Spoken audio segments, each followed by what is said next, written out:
Na mimi na washauri ndugu zetu wa Kristo, hasa waalimu wa Kikristo, waache kwanza kuupiga vita Uislamu. Tuache tu vita kusema Waislamu, Muhammad. Fanyeni utafiti wa kina kabla ya kumtukana Mtume Muhammad. Muikae kwanza mfanye utafiti wa kina. Shetani aliona kuwa ili kuweza kushika ulimwengu katika madanganyo, ilikuwa avumbue dini ambayo inakiri kuwa Wakristo. Lakini kumbe walikuwa na asili ile ya roho ya ushenzi wa zamani. Unaona bana? Kwa hiyo amevumbua shetani dini inayoitwa Ukristo. Unaona bana? Ili sasa aweze kuingia kwa Ukristo kwa kutaka kudanganya dunia. Maanake Ukristo hata kama leo tunaona wanavyofundisha, lakini ni mambo yao ni yale ya zamani. Mambo gani? Ya upotoshaji. Ushenzi sio kitu kizuri. Mtazamaji, huu ni mwendelezo wa kipindi ambacho tumekwisha kukifanya cha yale yaliyoharibika katika Biblia. Na leo nataka nirudilie kutoka katika Qur'ani 5:48 ambayo inasema, na tumekuteremshia wewe kwa haki kitabu hichi kinachosadikisha yale yaliyokuwa kabla yake katika vitabu na kuyalinda. Basi hukumu baina yao kwa aliyokuteremshia Mwenyezi Mungu, wala usifuate matamanio yao ukaacha haki iliyokujia. Kila mmoja katika nyinyi tumemwekea sharia yake na njia yake, na lao kuwa Mwenyezi Mungu angelitaka angekufanyeni nyote umma mmoja, lakini ni kukujaribuni kwa aliyokupeni. Kitu kubwa ambacho nachosimamia hapa ni kwamba Qur'ani inathibitisha, inabainisha yale yaliyoharibika na yale yaliyobakia. Kwa hiyo huu ni muendelezo, ni kama sehemu ya pili ambapo tunaendelea kubainisha yale yaliyokuwa yameharibiwa. Kwa insights tunazozipata kutoka kwenye Qur'ani kwamba kuna mambo yameharibiwa katika Biblia, katika ambayo yalishushwa kale kabla ya Qur'ani. Kwa hiyo tunaendelea kufungua ni yapi hayo ambayo yaliharibiwa. Mwalimu, karibu. Yako mengi sana. Yako mengi kabisa, yako mengi sana yameharibiwa, kwa sababu kuna baadhi ya vitu vingi vimezungumziwa, vilizungumziwa kwenye Torati, Zaburi, Injili. Unaona bana? Lakini wakavipindua. Wakaviondoa walivyotaka waondoe na wakapachika walivyotaka wapachike. Viko vingi sana. Katika hivyo nataka nikupe mfano katika kitabu cha Yakobo. Yuda 1:14. Yuda 1:14. Naam. Mstari wa 14 anasema Yuda, na Henoko mtu wa kizazi cha 7 toka kwa Adamu alitoa maneno ya unabii juu ya hao, akisema, angalia Bwana yuaja na watakatifu wake maelfu kwa maelfu. Unaona bana? Ndio. Henoko alitoa unabii. Tizama Bwana anakuja na watakatifu wake maelfu kwa maelfu. Nikikuuliza sasa, Henoko salikuwepo? Ndio. Ukisoma katika kitabu cha 5:24, Henoko yuko pale anazungumziwa, ni nabii katika manabii. 5:24 Mwanzo, Mungu amemchukua Henoko. Sawa. Iko katika Mwanzo 5:24-25. Sawa, inamaanisha Henoko alijulikana kwenye Biblia. Ndio. Ni moja katika manabii watakatifu wa Mungu. Ndio. Lakini alikuwa na kitabu chake na alikuwa na unabii wake. Ndio. Lakini kitabu kinasema alitoa unabii kwa ajili ya kuja nabii fulani, anakuja Bwana na watakatifu wake maelfu na maelfu. Huyu unabii umeandikwa wapi? Hatujui. Haijulikani, lakini kitabu kinakuonyesha kama alitoa unabii. Ndio. Kwa nini hawakuiweka kwenye Biblia unabii huu?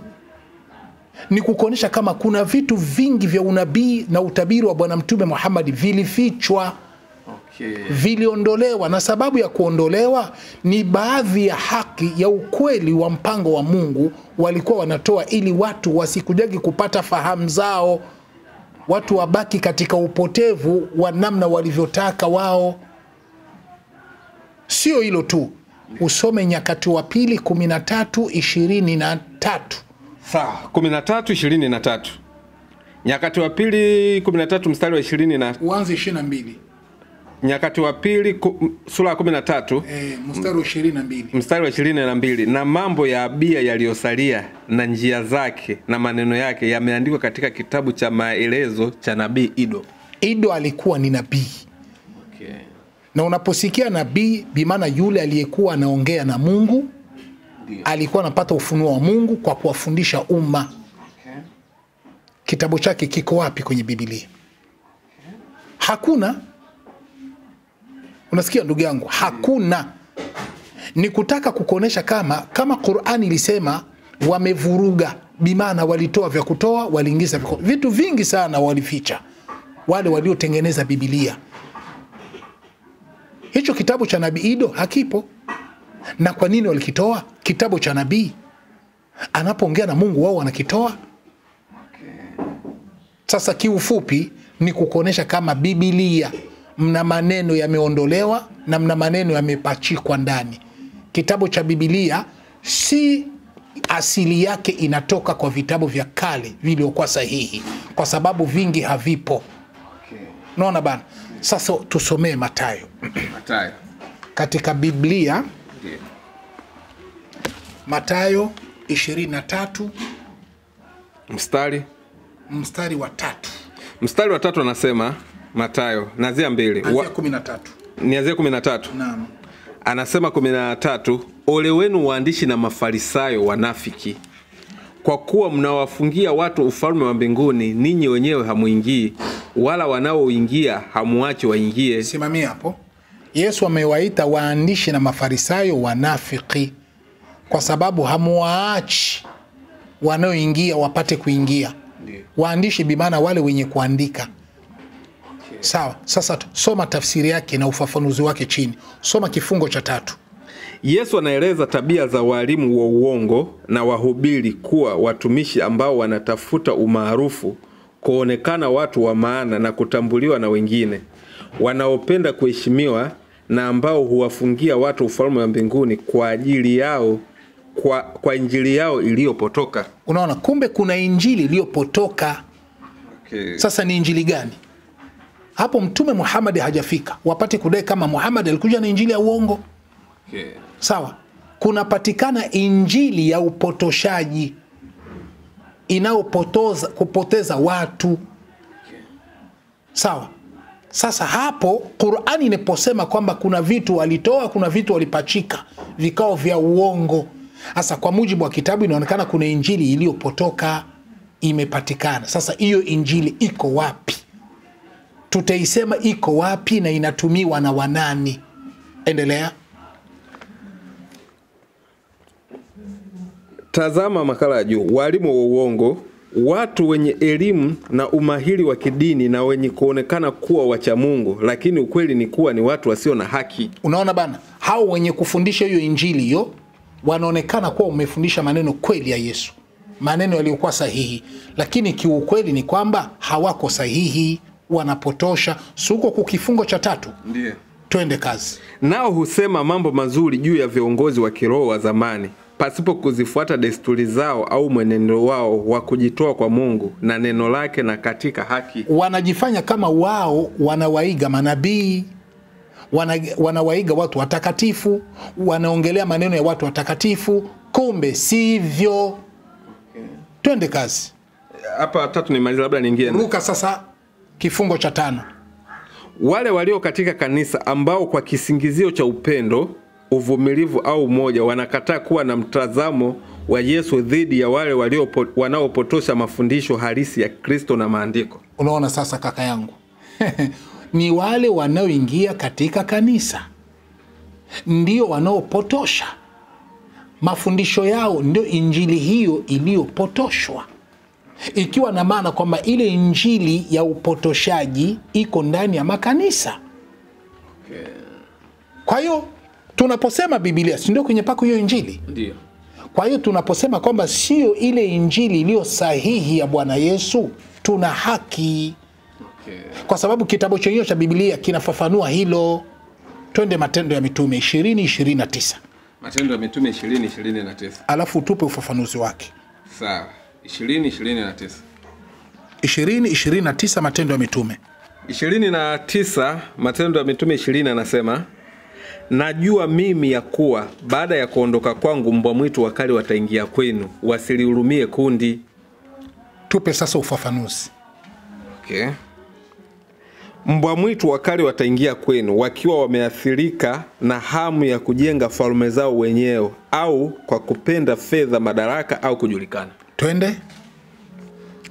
Matapeli ndani ya kanisa watageuza injili ya awali kama inavyopatikana katika kitabu kwa kukana au kudharau baadhi ya kweli zake za msingi, kwa kuongezea mawazo, falsafa na saikolojia ya kumuinua binadamu, kwa kuchanganya mafundisho yake na matendo yake na mambo kama mafundisho ya New Age au uchawi na kupunga pepo, na kwa kuvumilia maisha machafu yanayopingana na viwango vya Mungu vya haki. Unasikia bana? Hivi umesikia maneno? Ndiyo. Hebu rudia tena usome neno moja baada ya nyingine. Mbwa mwitu wakali wataingia kwenu.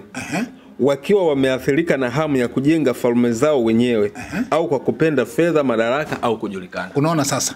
Inaonekana mbwa mwitu. Wanaposema mbwa mwitu, unaelewa neno hilo? Ndio. Bimaana wenye kuja kurarua. Ndio. Kinacholengwa hapo ni kuja kurarua, kupoteza neno halisi na kuanzisha neno la uongo. Ndio. Twende kazi. Matapeli ndani ya kanisa. Simama. Na hilo litatokea ndani ya kanisa. Kutatokea nini? Matapeli. Hapo tukazie. Kutatokea matapeli ndani ya kanisa. Yaani unapoona jambo lolote la mapasta ndani ya makanisa, ni nini? Utapeli. Okay. Sasa utapeli unachana. Kila mtu anafanya utapeli kwa namna anavyoweza ndani ya kanisa. Okay. Hapa tugusi kanisa lolote. Okay. Ile wanasema ni ndani ya makanisa ndiko kunakopatikana utapeli. Okay. Na wenye kufanya huyo utapeli ni waalimu wa kanisa, hawaendi kufanzia msikitini. Utapeli wanaofanzia ndani ya makanisa. Ni utapeli gani? Twende. Watageuza injili ya awali kama inavyopatikana katika kitabu kwa kukana au kudharau baadhi ya kweli zake za msingi, kwa kuongezea mawazo, falsafa na saikolojia ya kumuinua binadamu, kwa kuchanganya mafundisho yake na matendo yake na mambo kama mafundisho ya New Age au uchawi na kupunga pepo. Hapo sasa, mojawapo katika utapeli utapeli ni mwingi wa aina tofauti watakaofanya makanisani. Na mojawapo katika mautapeli hizo, watabadili injili ile iliyokuwa ya awali.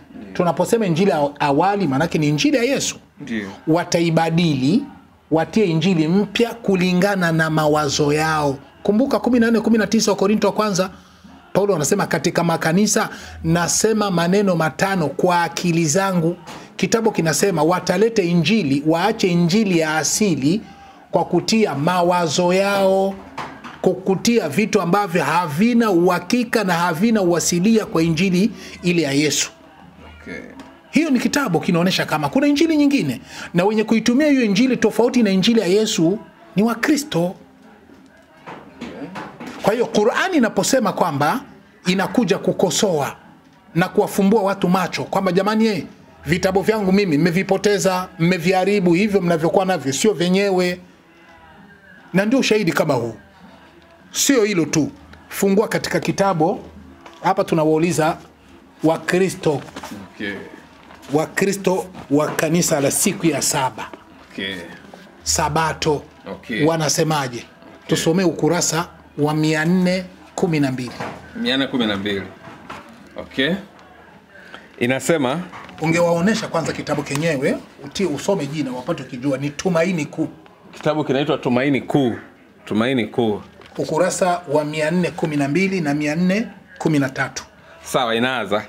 Mdudu huyu Biblia. Simama.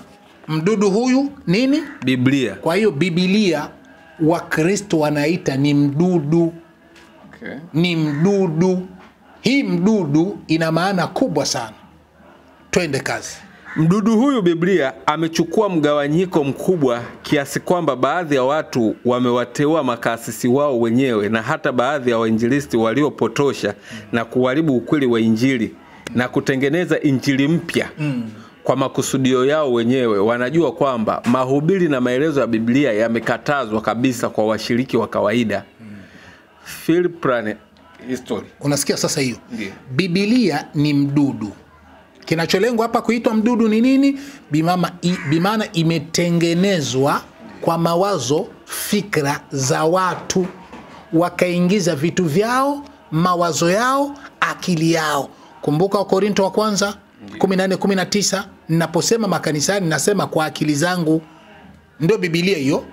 Ni mawazo ya watu. Okay. Sio akili ya Mungu.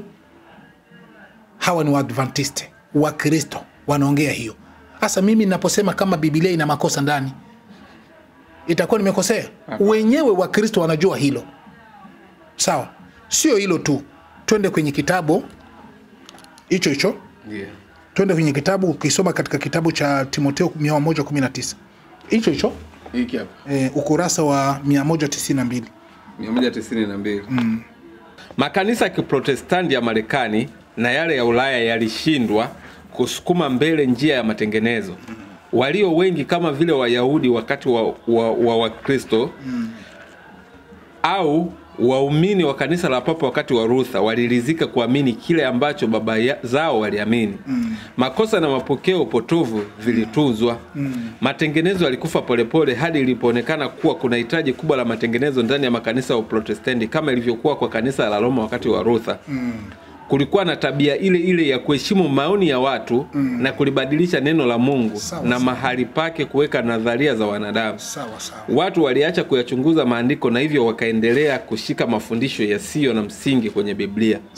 Majivuno na ubadhirifu viliendelezwa ndani ya umbo la dini na makanisa yakaharibika. Unaona sasa? Mwanzo wa makanisa kuharibika ni kule kubadili. Ndio sababu nakutana Biblia ziko tofauti. Kuna Biblia wa Katolika, kuna Biblia wa Protestant, kuna Biblia sijui hawa, kuna Biblia sijui hapa, kuna Biblia tafsiri hii, kuna Biblia zinatofautiana. Watemwe de Jehova wana Biblia yao wanaitwa ulimwengu mpya, tofauti na Biblia za kawaida. Biblia wa Katolika inaitwa Biblia de Jerusalem, tofauti na Biblia za kawaida. Biblia wa Protestant wanaitwa United Version, tofauti. Yaani Biblia ziko tofauti. Kwa nini? Kila mmoja alikuwa anataka abadilishe kwa uelewa wake. Leo inakuwa Biblia zinakuwa zaidi ya 1000 tofauti. Kila Biblia inasema namna yake tofauti na Biblia nyingine. Sio ajabu, ni kwa sababu kitabu kilisema wameshaacha Injili ile ya asili, Torati ya asili, Zaburi ya asili, wanajikuta wanakuwa sasa katika mainjili zao waliotunga kwa fikra zao. Alafu ndugu zetu wamejenga imani yao kwenye kitabu cha Biblia. Ndio sababu wanalumbana. Sio hilo tu. Tizama katika awa tena hapa tumesoma wa Adventist, kitabu kingine cha Adventist hiki. Wapi jina? Hiki kitabu kinaitwa Danieli na siku zetu na Ufunuo na mambo yake. Soma ukurasa wa 95, kifungo cha kwanza. Kifungu cha kwanza kinasema kanisa la kwanza la Wakristo lilikwenda kila mahali likihubiri ujumbe wa Kristo. Dini mpya iliwasaidia, iliwaridhisha, iliwapa nguvu. Ule ushezi ulitetemeka na kudhoofika mbele yake. Rudia tena, kuna kaneno hapa. Kanisa la kwanza la Wakristo lilikwenda kila mahali likihubiri ujumbe wa Kristo. Unaona? Dini mpya iliwasaidia. Unaona, kumbe ile kanisa ya kwanza ilikuwa ni dini mpya. Walikuwa wanahubiri maneno ya Kristo, ilikuwa ni dini mpya wakihubiri maneno ya Kristo. Tunaposema kwamba Ukristo ni dini mpya, tunakuwa bado hatujakosea. Ndio maana Mathayo, Matendo ya Mitume 11:25-26, Wakristo mara ya kwanza kuitwa Wakristo ilianza Antiokia, nje ya Israeli. Sasa kitabu kinaonyesha kama Wakristo ni dini mpya, lakini mbeleni karne ya kwanza walikuwa wakihubiri mafundisho ya Yesu hata kama ilikuwa ni dini mpya. Teremka. Dini mpya iliwasaidia, iliwaridhisha, iliwapa nguvu. Ule ushezi ulitetemeka na kudhoofika mbele yake. Endelea. Shetani aliona kuwa ili kuweza kushika ulimwengu katika madanganyo, ilikuwa avumbue dini ambayo inakiri kuwa Wakristo. Lakini kumbe walikuwa na asili ile ya roho ya ushenzi wa zamani. Unaona bana? Kusudi lake lilikuwa hapo kwanza kidogo hapo. Rudi yako kaneno kajuu. Shetani aliona kuwa ili kuweza kushika ulimwengu katika madanganyo ilikuwa avumbue dini ambayo inakiri kuwa Wakristo. Lakini kumbe walikuwa na asili ile ya roho ya ushenzi wa zamani. Unaona bana? Shetani aliona lazima aweze kuwashika watu na kuwapindua, alete mafundisho yake ya uongo. Rudi yako kaneno. Kuna kaneno hapo nataka. Rudia pale kwa Shetani. Shetani aliona kuwa ili kuweza kushika ulimwengu katika madanganyo ilikuwa avumbue dini ambayo inakiri kuwa Wakristo. Avumbue. Ilibidi avumbue. Neno kuvumbua bimaana ni kuleta kitu kingine kipya ambacho hakikuwepo. Ndio amekifumbua sasa. Kwa hiyo amevumbua Shetani dini inayoitwa Ukristo. Unaona bana? Ili sasa aweze kuingia kwa Ukristo kwa kutaka kudanganya dunia. Endelea, kuna maneno chini. Okay. Lakini kumbe walikuwa na asili ile ile ya roho ya ushezi wa zamani. Kumbe Wakristo, pamoja na kuwa shetani alivumbua dini ya Kikristo ili apate kufanya kazi pamoja na Ukristo, hiyo dini ya Kikristo ilikuwa na ule ushenzi wa zamani. Maanake Ukristo hata kama leo tunaona wanavyofundisha, lakini ni mambo yao ni yale ya zamani. Mambo gani? Ya upotoshaji. Ushenzi sio kitu kizuri. Twende kazi. Kusudi lake lilikuwa kuliongoza kanisa la kwanza mbali na usafi na unyofu wa Injili kwa kuingiza elimu ya bure na ushirikina kuichanganya na Injili. Unaona sasa ndugu yangu, sio mimi nimeongea, mimi nanukuu tu. Hao ni Waadventiste wa Kristo wametufundisha kwamba shetani amewapotosha Wakristo. Malengo yake ni kuingiza vitu tofauti na Injili ya asili. Na hivyo vitu kwa mujibu wa maandiko vimefanyika makanisani. Kwa hiyo Injili inayohubiriwa makanisani ni Injili iliyopotoshwa, sio ile ya asili. Kwa hiyo Wakristo wanaposimamisha imani yao, wanasimamisha imani kwenye upotevu, sio kwenye uasili wa mambo ya Mungu. Hawa ni Waadventiste. Mafundisho yaliyokopwa kutoka kwa Babeli ya zamani na kuchanganywa na mafundisho ya Kikristo yalitayarisha njia kwa kujiinua. Unaona bana, mafundisho ya Kikristo ni sawasawa na yale mafundisho ya Babeli. Unasikia ndugu yangu? Na ndio maana kuna kitabu kingine ninacho hapa kwenye Biblia inasema Babeli ndio Ukristo wenyewe. Kwa hiyo ni kukuonesha kama mafundisho hayo tofauti kabisa na Injili iliyokuwa sahihi. Qur'ani inaposema ilikuja katika 5:48 kukosoa, kusema hiki kiko sahihi na hiki kimepotosha. Maana ilikuwa natakiwa watu ili upate kugundua vitabu vya kabla ya Qur'an wapi kumekosewa na wapi kuko sahihi, niwe kusoma Qur'an. Qur'an ndio imekuja kuwatofautishia watu kujua kama hiki ni makosa, hiki kiko sahihi. Ndio maana na sisi tumegundua hilo. Sio hilo tu.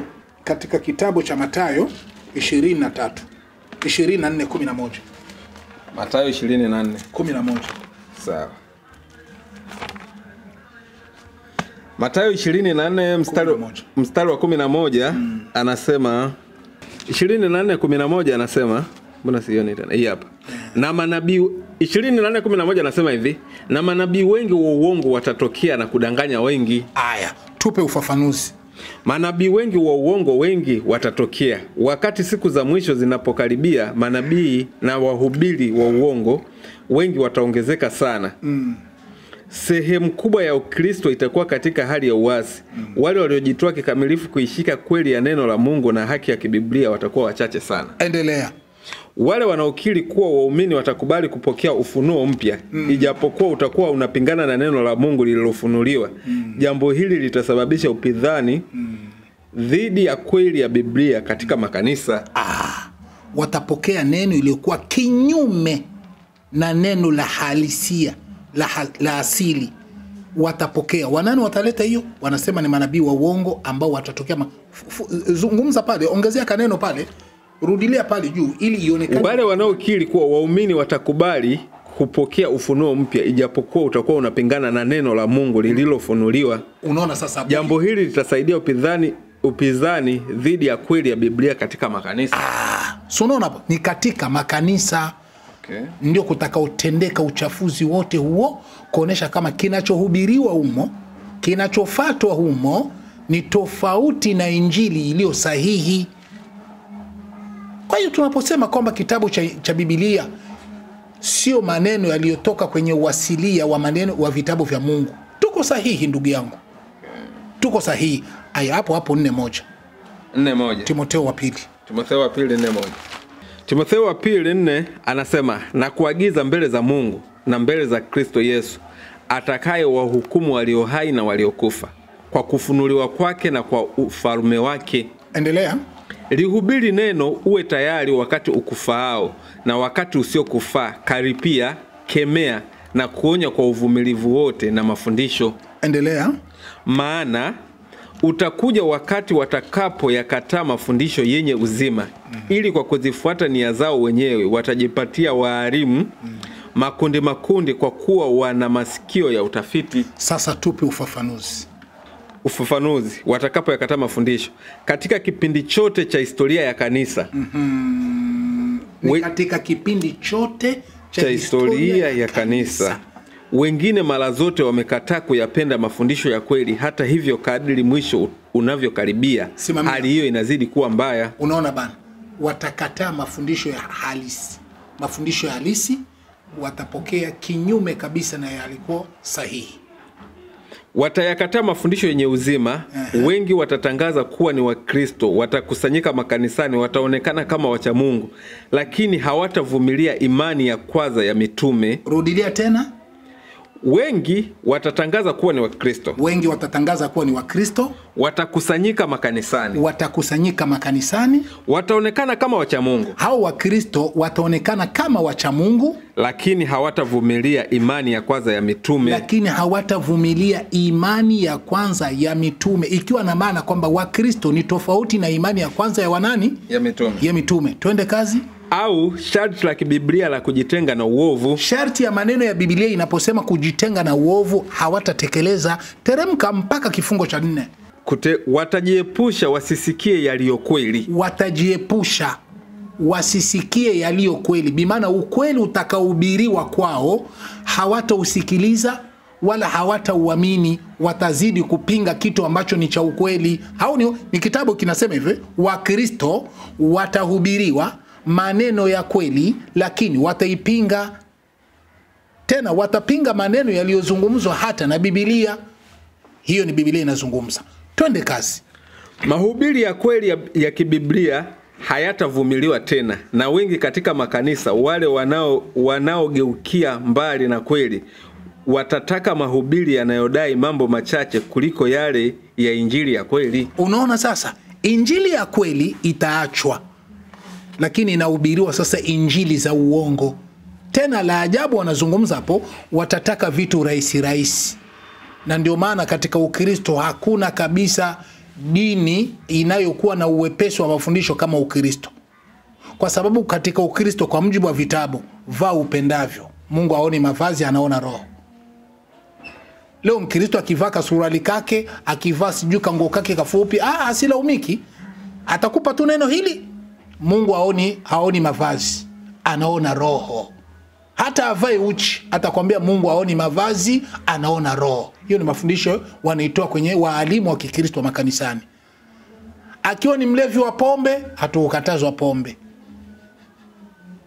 Akiwahubiri, mwanamke akisimama mbele anawahubiria wanaume, kila mtu ana uhuru wa kuhubiri, kikubwa tu uamini. Yani wanatia uwepesi. Anakuambia kama tenda dhambi ujuavyo, lakini haukuambia utende dhambi. Ila unapokuwa ukitenda dhambi kila siku, unatenda dhambi bila kuambia utende dhambi, basi Yesu amesha kufa juu ya dhambi zako. Za mwanzo na za mwisho Yesu ameshaenda nazo. Yani kuna uwepesi fulani, unajikuta kwamba hawa watu ndio maana wanaacha vitu vya kimsingi, wanaendea kufata vitu vya upuuzi. Teremka mpaka. Ole wenu waandishi na mafarisayo wanafiki. Ngoja subiri. Ole wenu waandishi na mafarisayo wanafiki. Kwa nini Yesu anawaita ni wanafiki? Kwa kuwa mnalipa zaka za mnanaa, bizari na jira, lakini mmeacha mambo makuu ya sheria. Yani moja. Okay. Mko wanafiki kwa sababu mnatoa maswadaka zenu kweli, sawa, mnatoa zaka zenu sawa, lakini sababu ya wao kuitwa wanafiki, wanaacha mambo makuu ya sheria. Okay. Soma pale. Kwa kuwa mnaacha mambo makuu ya sheria. Kwa hiyo ni wanafiki kwa sababu wanaacha mambo makuu ya sheria. Hii mambo makuu ya sheria ni nini na nini? Adili, rehema na imani. Na rehema na imani. Kwa hiyo adili, rehema na imani ndio inafunga sheria. Okay. Mtu akiacha sheria, maanake anatoka katika uadili, anatoka katika rehema, na anakuwa hana imani. Okay. Anakuwa hana imani. Sasa Paulo akisema kwamba sisi hatuko chini ya sheria, maanake anakuwa anapiga vita imani ya Yesu, anapiga vita adili ya Yesu, na anapiga vita rehema ya Yesu. Lakini 5:17 Mathayo. Sikiliza sasa. Mtu wa sheria ndio atakwenda mbinguni. Na alisema mtu akienda mbinguni kwa sheria, kifo cha Yesu kinakufa. Hakina maana na umsingi wote. Okay. 5:17. Sawa. Mstari wa 17 anasema, msidhani ya kuwa nilikuja kuitangua torati au manabii, la, sikuja kutangua bali kutimiliza. Yesu amekuja kutimiliza torati. Kwa maana amini nawaambia, mpaka mbingu na nchi zitakapoondoka, yodi moja wala nukta moja ya torati haitaondoka hata yote yatimie. Bimaana torati itatimia. Okay. Itatimia, maneno yaliyozungumzwa na torati yatatimia. Hapo kuna kaneno kakufuata sasa. Okay.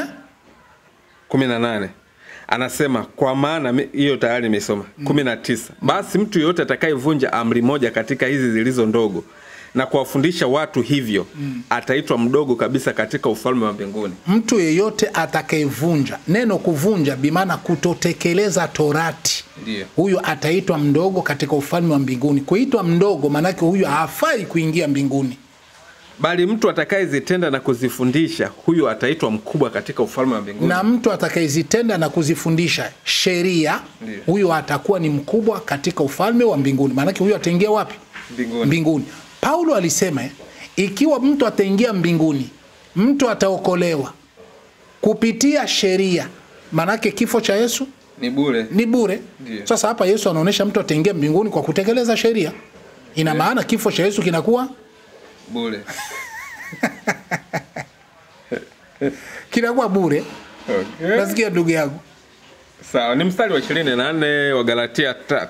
Wa Galatia 3 mstari wa 24 anasema, hivyo torati imekuwa kiongozi kutuleta kwa Kristo ili tuhesabiwe haki kwa imani. Anachosema kwamba ile torati iliyokuwepo ilikuwa ni kiongozi kwa ajili ya kutuleta kwa Kristo ili tuhesabiwe haki kwa imani. Lakini iwapo imani imekuja, hatupo tena chini ya kiongozi, kwa kuwa nyinyi nyote mmekuwa wana wa Mungu kwa njia ya imani ya Kristo Yesu. Maana nyinyi nyote mliobatizwa katika Kristo mmemvaa Kristo. Okay. Unaona hapo? Naam. Ndio. Kwa hiyo sasa hapo inaonekana kumbe inakuwa na maana kwamba torati, sheria wakiifuata, mtu anayeifuata anaingia mbinguni. Na anasema kwa wale walio wa matendo ya sheria wako chini ya laana. Wako chini ya laana. Okay. Lakini sasa Yesu anasema wanaingia mbinguni. Kama unaingia mbinguni, kwa mujibu wa Paulo, ameua kifo cha Yesu. Okay. Kifo cha Yesu kinakuwa ni bure. Hakuna Yesu amekuja kufa kwa ajili ya dhambi ya watu. Okay. Hakuna kitu kama hicho. Sasa la ajabu, soma 5 mstari wa 7 wa Korinto wa kwanza. Alafu tutarudi kule. Mstari wa 7 anasema, basi jisafisheni mkatoe ile chachu ya kale, mpate kuwa donge jipya, kama vile mlivyo hamkutiwa chachu, kwa maana Pasaka wetu amekwisha kutolewa kuwa sadaka, yani Kristo. Yani Kristo. Ndiyo. Unaona hapa? Soma katika ile andiko ambalo tumeongozwa, ilikuwa ni kiongozo kwa kutuleta kwa Kristo, ambao ulisoma pale. Ndiyo. Rudia kwa ile andiko. Sawa. Torati ni kiongozi. Wagalatia 24 23.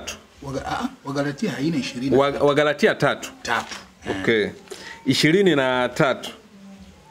Lakini kabla ya kuja ile imani tulikuwa tumewekwa chini ya sheria, tumefungwa mpaka ile imani itakayofunuliwa. Hivyo torati imekuwa kiongozi kutuleta kwa Kristo ili tuhesabiwe haki kwa imani. Lakini iwapo imani imekuja, hatupo tena chini ya kiongozi. Kwa kuwa nyote mmekuwa wana wa Mungu kwa njia ya imani katika Kristo Yesu. Sasa unaona hapo? Ndio. Inaonekana hapa torati ni kiongozi. Na anasema ni dhahiri ya kwamba hakuna mtu ahesabiwaye haki mbele za Mungu katika sheria, kwa sababu mwenye haki ataishi kwa imani. Na torati haikuja kwa imani, bali ayatendaye hayo ataishi katika hayo. Sasa swali inakuja. Ikiwa kama mtu kufika kwa Kristo aliongozwa na torati, ikiwa na maana kwamba soma Waebrania 8:13. Okay. Si torati ndio imemuongoza Paulo kufika kwa Kristo. Inamuongoza Mkristo kufika kwa Kristo. Alipofika kwa Kristo haiko tena chini ya laana. Ndio. Sawa, soma Waebrania. Waebrania 8? Waebrania 13:8. Kama sikosei. Mstari wa 8 anasema, Yesu Kristo ni yule yule jana na leo na hata milele. Hata tunathubutu kusema, Bwana ndiye anisaidiaye, sitaogopa mwanadamu atanitenda nini. Anza sasa 8. Ndio. Waebrania 8. Ndio. Waebrania 8 uanzie 7. 7. Kwa maana kama lile la kwanza lingalikuwa halina upungufu, nafasi isingalitafuta kwa lile la pili. Unaona bana, inamaanisha lile la kwanza manake Taurati ilikuwa na upungufu. Ndiyo. Sawa? Ndiyo. Ikiwa ilikuwa na upungufu, ndiyo, na Paulo anasema lile la kwanza ndio limewaongoza kufika kwa Kristo, manake wameongozwa na upungufu. Ndiyo. Kwa sababu kilichowaongoza mpaka kufika kwa Kristo ni lile la kwanza. Ndiyo. Na tunaona lile la kwanza ni upungufu. Okay. Ikimaanisha kufika kwa Kristo wameongozwa na upungufu. Okay. Ruka sasa hiyo chini yake iko 13. 13 hapa. Hapo umesoma kusaba, ruka sasa. Kwa kule kusema agano jipya amelifanya lile la kwanza kuwa kuukuu, lakini kitu kiazacho kuwa kikuukuu na kuchakaa kiko karibu kutoweka. Bimaana ile ilikuwa ni kimekwisha chakaa. Ndiyo. Sawa? Ndiyo. Ni kikuukuu lakini kilikuwa kimechakaa. Ndiyo. Kuchakaa maanake ni kitu ambacho kimeharibika. Ndiyo. Sasa vipi kitu cha uharibifu ndio kikuongoze kwa Kristo? Okay. Ina maana kila Mkristo ambaye amefika kwa Kristo ameongozwa na uchafu, ameongozwa na upungufu. Sasa na upungufu unapoongoza mtu, bimaana mwisho wake ni pabaya. Okay. Hautafika pazuri kwa sababu umeongozwa na kitu kichafu. Unaona Biblia ilivyo? Ndiyo. Biblia ilivyo. Tumeongozwa, Torati ni kiongozi wetu. Ndiyo. Kama Torati ni kiongozi kwa kuwafikisha kwa Kristo, ina maana mtu akifika kwa Kristo atakuwa ameongozwa na upungufu. Okay. Atakuwa ameongozwa na uchafu. Fasi nyingine katika 5:7 wa Korinto wa kwanza Paulo anasema Torati ni chachu. Okay. Ikiwa na maana kama Torati ikiwa kiongozi wa Mkristo mpaka kwa Yesu itakuwa ameongozwa na chachu. Okay. Hako tu ni kamfano ambako nilikuwa nimekupa. Okay. Lakini tuko kwenye kitabu cha Biblia imewekwa yemo vitu vichafu. Turudi kule ku Timotheo. Sawa, mtazamaji, hapo tulikuwa tunaongelea kitu kimoja kuhusiana na je, tupo chini ya sheria, kwa sababu tulikuwa tunazungumza hapa tukaona waumini wa Kristo wengi sasa hivi wanaacha zile sheria, wanafuata mafundisho mapya ambayo tunaletewa. Sasa tukasema sisi hatupo chini ya sheria au tupo chini ya sheria. Tukawa tunajadili kidogo na mwalimu hapa. Tunaendelea hapa. Anasema mahubiri ya kweli ya Biblia hayatavumiliwa tena na wengi katika makanisa. Wale wanaogeukia mbali na kweli watataka mahubiri yanayodai mambo machache kuliko yale ya injili ya kweli. Hawatalikubali neno la Mungu litakapozungumzia toba, dhambi, hukumu na umuhimu wa utakatifu na kujitenga mbali na dunia. Unaona hapo? Okay. Hawatavumilia kufanya toba. Hapo kuna kaneno ndugu yangu. Okay. Ukianzia juu hapo wanakuonesha kama ndani ya makanisa wataacha injili iliyokuwa ya asili, watafundisha fikra za watu. Sawa? Ikiwa na maana kuna injili mpya inayofundishwa na Wakristo. Ndio ile Qur'ani inasema kwamba mmechafua, ni vitabu ambavyo vimekwisha chafuliwa, ndio maana Qur'ani imekuja kukosoa. Okay. Sasa watakuwa wameacha toba. Okay. Ikiwa watakuwa wameacha toba, inamaanisha kwamba Wakristo hawafanyi toba. Okay. 2:16 ilisemaje? Yesu alisema tubuni. Dio. Msipo tubu naja kwenu kupigana na nyinyi kwa upanga wa kinywa changu. Hayo Roho ayaambia makanisa zote. Yesu kwenye Ufunuo anasema tubuni. Kama anawaambia watubu, ina maana kuna kile walichokifanya. Na mojawapo walichokifanya, waliacha injili iliyokuwa sahihi wakafundisha injili waliotengeneza wao. Teremka na ufafanuzi. Watajipatia walimu makundi kwa kuwa wana masikio ya utafiti. Hawa waamini wanaokiri hawatatafuta wachungaji kulingana na viwango vya neno la Mungu, bali watatafuta wale ambao wanakubali viwango vyao vya kujipendekeza na tamaa za kidunia. Watachagua wahubiri wenye karama ya kuongea, uwezo wa kufurahisha na jumbe zinazowahakikishia kwamba wanaweza kubakia Wakristo hali wakiendelea kuishi kwa kufuata mambo ya mwili. Unaona hapo sasa? Okay. Watatafuta wenye kujua kusema. Na mapasta ni wasemaji wewe? Wanajua kufurahisha, kuchangamsha. Wanajua kufurahisha, wanajua kucheza, wanajua kufanya vitu vya ajabu. Unaona bale? Hii maneno haikuacha kitu. Yaani mchungaji ana vibe. Yule mchungaji akihubiri ulali. Ngamka. Unaona bana? Hawa ufafanuzi haukuacha kitu ndugu yangu. Watatafuta kujua kufurahisha na wakujua kunena, kutamba, kunani. Tayari walikuwa wameshatabiri. Yapo hayo. Si kwamba hayapo, yapo ndugu yangu. Unaona bana. Kwa hiyo ni vitu ambavyo vinapatikana katika makanisa. Ni kukuonesha kama Qur'ani kinachoongelewa. Watu watapinga tu, lakini ukifanya utafiti wa kina utakuja kugundua kama maneno ya Qur'ani yako sahihi, na ndivyo tulivyo katika ulimwengu huu wa sasa. Qur'ani haisemi uongo. Malizia kifungo cha mwisho. Okay, anasema bali watawatafuta wale ambao wanakubali viwango vyao vya kujipendekeza. Okay. Roho Mtakatifu anawaonya wote wanaodumu kuwa waaminifu kwa Mungu na kulitii neno lake, kutarajia kuteswa na kuudhiwa kwa sababu ya haki. Hapo sasa kuna neno. Roho Mtakatifu sasa anawaonya watu wote wenye kupenda kwenda katika usahihi wa mambo, kwenda katika neno la Mungu kiusawa, wafanye nini? Twende. Zaidi ya hayo ni lazima wajitenge na watu.